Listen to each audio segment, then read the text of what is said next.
عبداللہ بن مسعود رضی اللہ عنہ کہتے ہیں علیکم بشفاءین القرآن والعسل،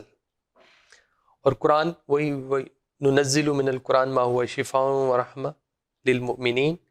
اور شہد کے لیے انہوں نے کہا کہ یخرج من بطونها شراب مختلف الوانہ فیہ شفاء للناس۔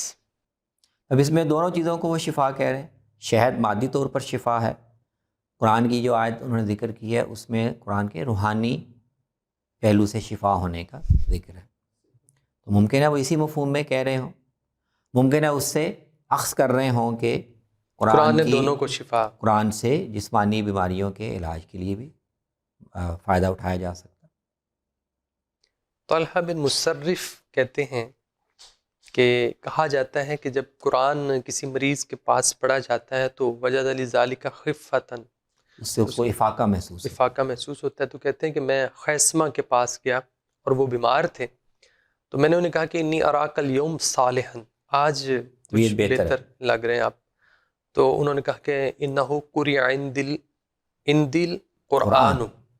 کہ ہے، میرے میرے پاس پاس آج بیٹھ کے قرآن مجید پڑھا گیا ہے، پڑھا گیا، اس کی وجہ سے مجھے افاقہ محسوس ہو رہا ہے۔